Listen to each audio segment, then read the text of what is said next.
Good morning student. Today we will discuss second lesson in history and my second lesson is from trade to political supremacy colonial rule in India. आज हम लोग standard 8 के बच्चों को क्या पढ़ा रहे हैं? From trade to political supremacy colonial rule in India. यानी कि भारत में आपको मालूम है कि मुगल वंश का जब साम्राज्य आया उसके बाद ब्रिटिशर्स यहाँ पर आए व्यापारी के रूप में। Britishers came here to trade. जैसा कि आपको बताया भी मैंने था पिछले क्लास में कि ब्रिटिशर्स जब इंडिया में आए थे तो उन लोगों ने व्यापार करने के लिए आदेश मांगा। ये ऑर्डर किससे मांगा? तो मुगल डायनेस्टी के शासकों से। आप बुक को ओपन कर लो। बुक को ओपन करोगे तो जैसे ही देखते हो कि the Mughal empire founded by Babur in 1527। पढ़े भी हो कि मुगल वंश का जो प्रथम शासक था वो बाबर था, यानी कि 1526 में मुगल वंश की स्थापना उसने की, नींव डाली और वह प्रथम शासक माना जाता है। Then we will discuss on the topics. First topic is mercantilism. What is the meaning of mercantilism? In Europe, mercantilism became a popular economic theory and practice from the 17th century. It held that the prosperity of a country depend on its capability to produce more than it consumed and export more than it imported in order to maintain a positive balance of trade. मर्सेंटलिज्म का मतलब ये होता है कि European country में व्यापार की जो भी हमारी नीतियाँ थी, उन लोगों ने इस नीति को अपनाया कि आयात और निर्यात को बैलेंस करके जो व्यापार किया गया, जिन सामानों को खरीद और बिक्री करने का काम किया गया, उसको क्या बोला गया? मर्सेंटलिज्म। यानी कि to balance the export and import of the business. The origin of the English East India Company and its power lay in the economic theory and practice the mercantilism. जब EEIC कंपनी की स्थापना हो गई, it means हम लोग कह सकते हैं कि जब इंग्लिश ईस्ट इंडिया कंपनी की स्थापना हुई लंदन में, तो उस कंपनी का क्या उद्देश्य रहा? फर्स्ट ऑफ ऑल तो उद्देश्य रहा कि फर्स्ट ऑफ ऑल व्यापार करने का, trade. The EEIC was established in London in the year 1600 by royal charter issue by Queen Elizabeth first the queen of England. यानी कि EEIC जो कंपनी की स्थापना हुई थी वह 1600 में हुई थी रॉयल चार्टर्ड इशू के द्वारा, और क्वीन एलिजाबेथ के निर्देश पर इस कंपनी की स्थापना लंदन में हुई।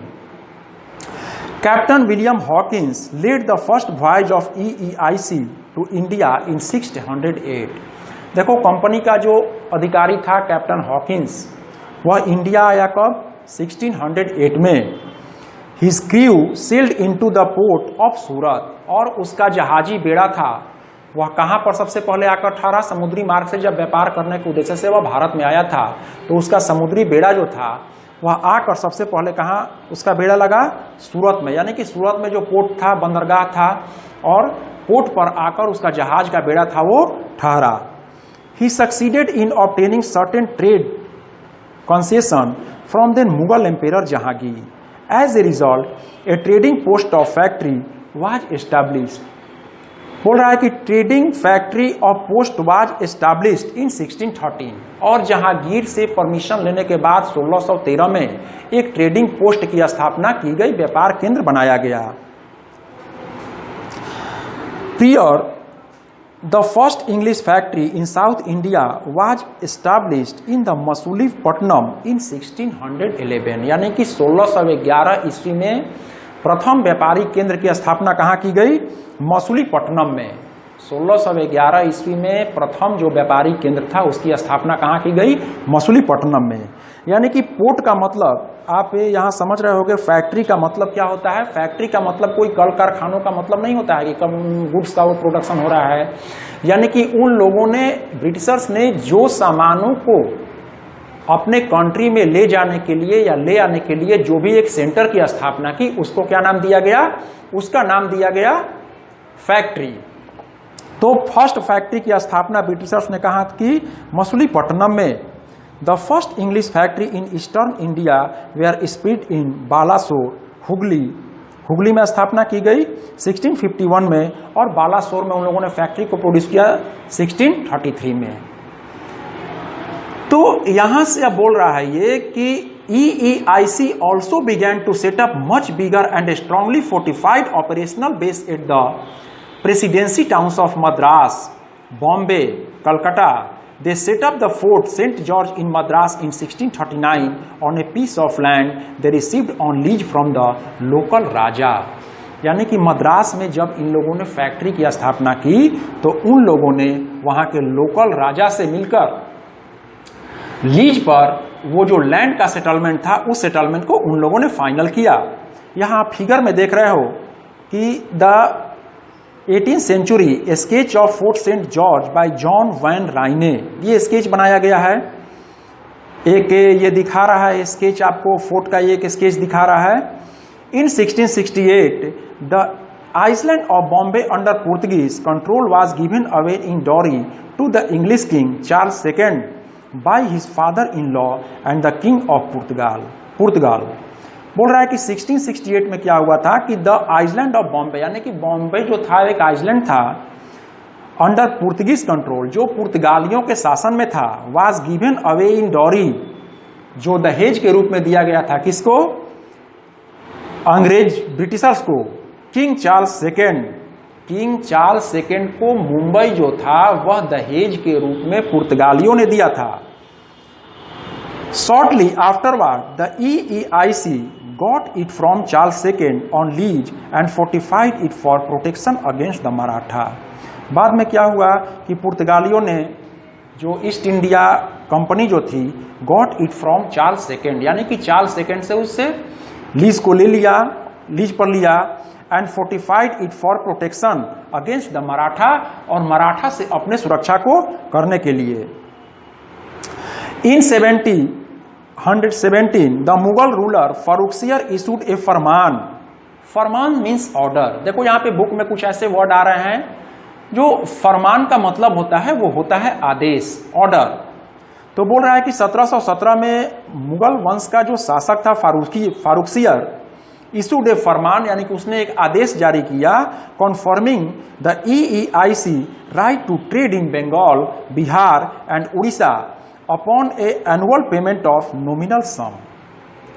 यानी कि मुगल डायनेस्टी का शासक जो फारुखसियर था उसने क्या आदेश जारी किया कि बंगाल, बिहार और उड़ीसा वो लोग जब यहाँ पर व्यापार करेंगे तो वो लोग टैक्स के रूप में एक नॉमिनल सम के रूप में वो पे करेंगे। किसे पे करेंगे? मुगल डायनेस्टी को पे करेंगे।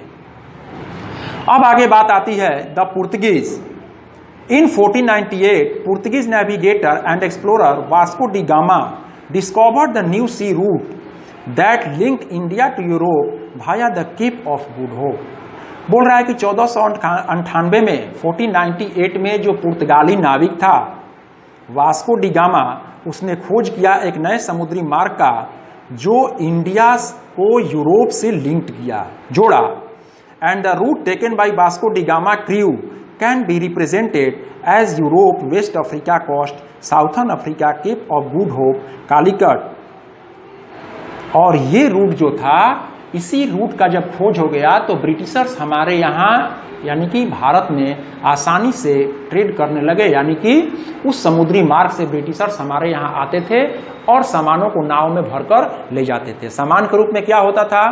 तो सबसे first of all they carry spices, jewels, Muslim clothes and different types of goods from here. यानी कि मसाले, कीमती हीरे जवाहरात, पत्थर और मसलिन के जो कपड़े होते थे, मलमल के जिसको हम लोग कपड़े बोलते हैं, उन कपड़ों को यहाँ से ब्रिटिशर्स इंडिया से कैरी करके उन जहाज़ों में ले जाते थे और अपने कंट्री में ले जाकर वो महंगे दामों में उसे बेचकर एक ह्यूज अमाउंट को अर्न करते थे।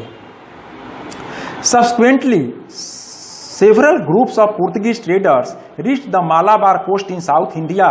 They established settlement at Calicut, Cochin, Goa, Daman and Diu. धीरे धीरे क्या हो रहा था कि पुर्तगीज ट्रेडर जो थे या फिर ब्रिटिशर्स जो थे वे लोग अपने फैक्ट्री को एस्टैब्लिश कर रहे थे। The Portuguese were the first European power to establish their trading and administrative centres in India as well as many other parts of South East India. यानी कि भारत में सबसे पहले ट्रेडिंग सेंटर को एस्टैब्लिश करने का काम पुर्तगालियों ने ही शुरू किया और उन्होंने अलग अलग स्थानों पर ईस्ट इंडिया में भी यानी कि हर अलग अलग स्थानों पर वो लोग अपने ट्रेडिंग सेंटर की स्थापना कर रहे थे। किस लिए कर रहे थे? For trading goods from India to Europe, यानी कि भारत से सामानों को ले जाने के उद्देश्य से वे सी रूट से अपने गुड्स को कैरी करने के लिए ट्रेडिंग सेंटर की हर जगहों पर समुद्री मार्ग से व्यवस्था कर रहे थे। अब बात आती है the Dutch. By the early 17th century, the Dutch were exploring the possibilities of trade in the Indian Ocean. The Dutch established their trading centers at Surat, Ahmedabad, Bharuch, Nagpattinam and Masulipatanam. Dutch शासक जो भी आए उन्होंने factory की स्थापना की। कहाँ पर की? तो सूरत में, अहमदाबाद में, भरूच में, नागपट्टनम में और मसूलीपट्टनम में ट्रेडिंग सेंटर की स्थापना की। The Dutch were more interested in the Far East India. They established a colonial empire in Java and Indonesia. उन्होंने एक कॉलोनियल यानी कि समूह बनाकर अपने ट्रेडिंग सेंटर की स्थापना भी की। कहाँ पर? जावा एंड सुमात्रा में। इसके बाद फ्रेंच आए। The French east India company established in 1664, यानी कि फ्रेंच जो थे, फ्रांसीसी जो थे, वो 1664 में आए। Expand it based in India and posed a tough challenge to the EEIC, यानी कि ईस्ट इंडिया कंपनी को एक बहुत कड़ा चैलेंज दिया। The first French factory was established at Surat in 1668। प्रथम जो फैक्ट्री, फ्रेंच फैक्ट्री की स्थापना हुई वह कहाँ पर हुई थी? तो 1668 में सूरत में हुई। They early French settlement in India were Pondicherry, Chandernagore, Mahe and Karikal. The early French settlement यानी कि फ्रांस के लोगों ने अपना सेटलमेंट कहाँ कहाँ पर किया? तो उन लोगों ने अपना सेटलमेंट किया पुडुचेरी, चंद्रनगर, माहे एंड करिकाल में। अब आगे बात आती है कि हम लोगों ने देखा कि पुर्तगीज, डच और फ्रेंच अलग अलग लोग भारत में आए और भारत में अपनी शक्तियों को उन लोगों ने स्थापना की और अलग अलग जगहों पर अपने ट्रेडिंग सेंटर को एस्टैब्लिश किया। अब बात आती है स्ट्रगल फॉर पावर यानी कि सत्ता के लिए संघर्ष।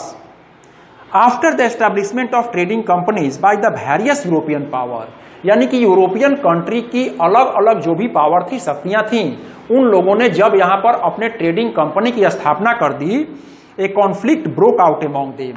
उनके बीच में क्या होने लगा? एक संघर्ष होने लगा, क्योंकि फ्रेंच अलग संघर्ष कर रहे थे, पुर्तगीज अलग संघर्ष कर रहे थे और डच अलग संघर्ष कर रहे थे।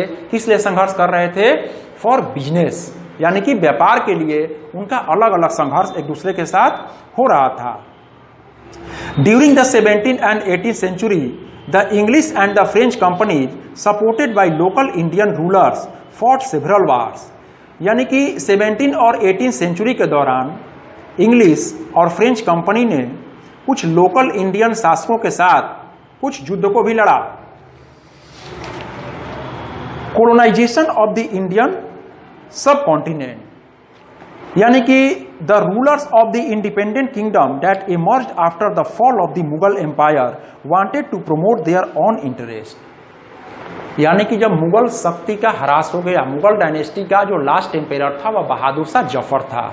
बहादुर शाह जफर यानी कि बूढ़ा शासक था, उसको अंग्रेजों ने कैद करके पकड़ कर कहाँ ले गए? वे बर्मा की राजधानी रंगून में ले गए और जहां उन लोगों ने उसकी हत्या कर दी। तो जब मुगल वंश डायनेस्टी का एंड हो चला 1707 में, मुगल वंश की जब समाप्ति हो गई, आफ्टर द डिक्लाइनेशन ऑफ अंग्रेज, यानी कि अंग्रेज औरंगजेब की जब मृत्यु हो गई 1707 में और मुगल वंश 1818-15 में जब डिक्लाइनेशन की ओर था, तो उस दौरान क्या हुआ कि ब्रिटिशर्स जो थे भारत में पूर्ण रूप से हावी हो गए थे। It means we can say that the Britishers were completely expanded their kingdom in the India, यानी कि ब्रिटिशर्स अपने साम्राज्य को पूर्ण रूप से भारत में फैला चुके थे। इन 1756 Ali Vardi Khan the nawab of Bengal was succeeded by the maternal grandson Sirajuddaulah. यानी कि 1756 ईस्वी में क्या हुआ कि अलीवर्दी खान जो बंगाल का शासक था was succeeded by his maternal grandson Sirajuddaulah, यानी कि उसका जो मैटरनल ग्रैंडसन था उसने उसको पराजित कर दिया। He tried to check the EEICA bid to extend the fortification of Calcutta and get the treasure to company had accumulated from the Bengal treasure to Dhaka। यहां पर क्या हुआ कि इन लोगों ने अपने सत्ता के लिए या फिर हम लोग बोल सकते हैं कि अपने धन संपत्ति या वैभव के लिए एक दूसरे के साथ ये संघर्ष जारी रखा।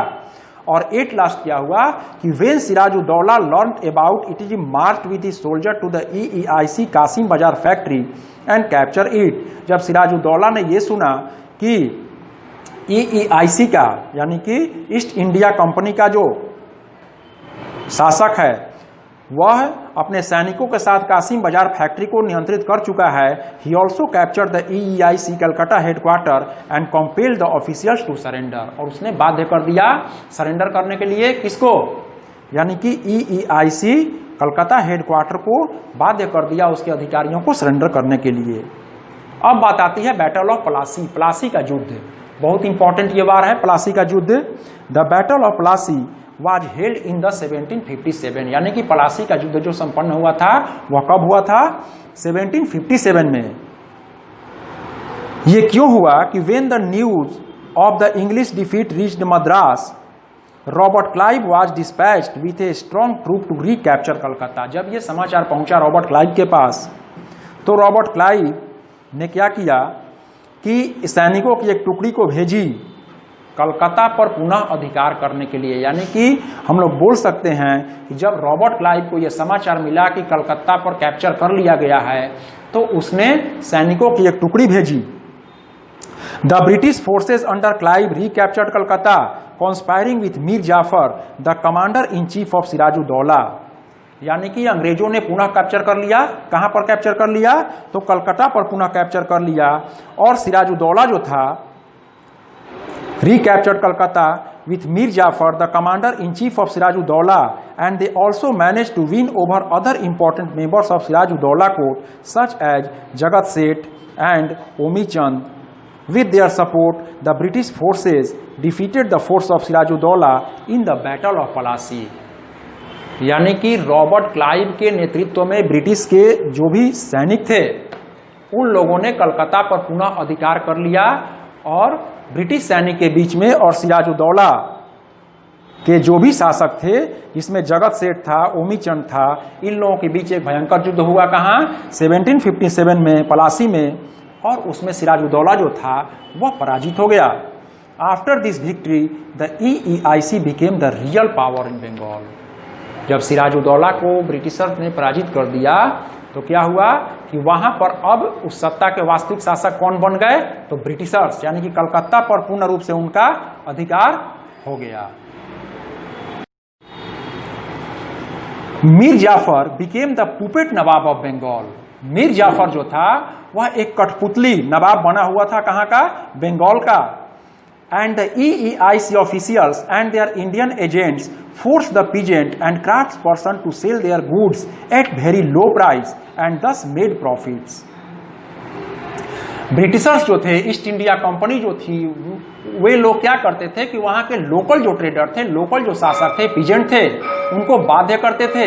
किस लिए बाध्य करते थे, अपने सामानों को बेचने के लिए। यानी कि वहां जो लोकल इंडस्ट्री डेवलप था तो वहां के लोकल हाथ से बने सामान जो होते थे, हस्तकरघा उद्योग था या फिर और भी सारे अपने जो भी सामान बने होते थे लोकल क्राफ्ट्समैन के द्वारा, तो उनको सस्ते दामों पर बेचने के लिए वे लोग बाध्य करते थे ताकि वे लोग अपने कंट्री में ले जाकर उसे महंगे दामों पर बेच सकें और एक बहुत बड़ा प्रॉफिट अर्न कर सके। Soon the company deposed Mir Jafar as a Nawab and installed his son-in-law Mir Qasim in his place। यानी कि मीर जाफर को हटाकर वहां से किसको प्लेस कर दिया गया, उसके सन इन लॉ मीर कासिम को उस स्थान पर प्लेस कर दिया गया। यानी कि डे बाय डे क्या हो रहा था कि एक्सप्लॉयटेशन का क्रम जो था वो ब्रिटिशर्स यानी कि EEIC ईस्ट इंडिया कंपनी के द्वारा वह डे बाय डे जो एक्सप्लॉयटेशन का क्रम था भारतीयों का वो जारी था। लोग राजाओं को, लोकल वहां के जो किंग थे उनको रिप्लेस कर रहे थे और वो तरह तरह के एक्सप्लॉयटेशन के फार्मूले को लागू कर रहे थे, किस पर? इंडियंस पर। अब बात आती है battle of Plassey battle of Buxar.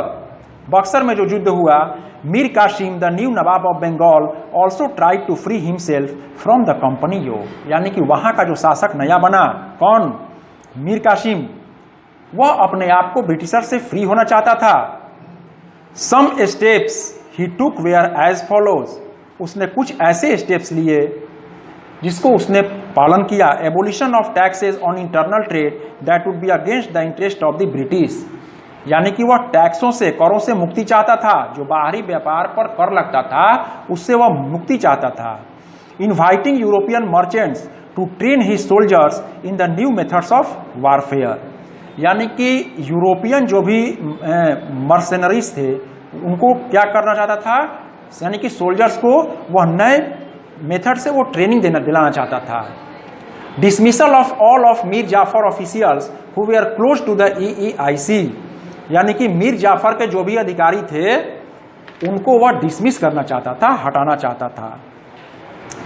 Policies of Mir Kasim angered the EEIC officials and they decided to settle a score with the नवाब, यानी कि ये जो नीतियां थी मीर कासिम की वो ब्रिटिश ईस्ट इंडिया कंपनी को पसंद नहीं आ रही थी।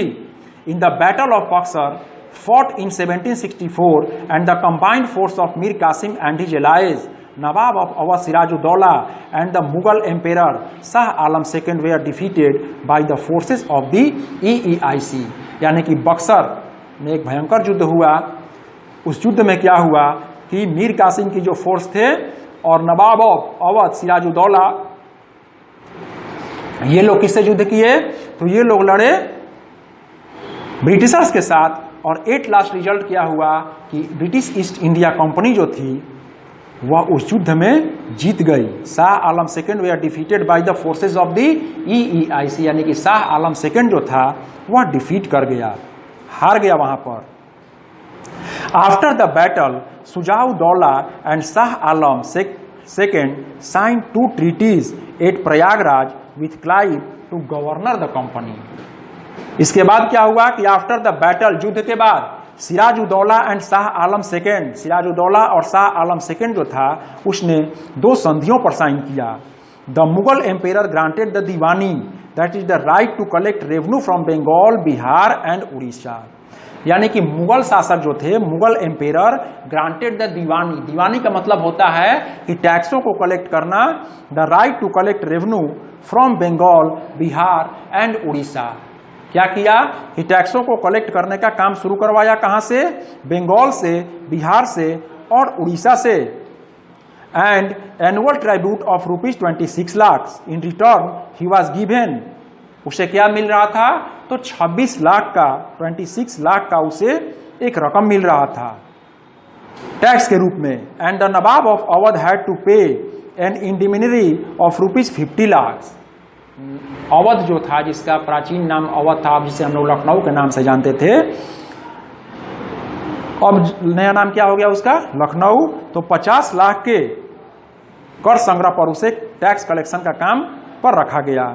इन लीव ऑफ दिस, इसके बदले में his kingdom was restored to him as a British protector, यानी कि ब्रिटिश लोगों ने इन लोगों को टैक्स कलेक्शन के काम में रखा। किसको? तो ये अवध का जो नवाब था और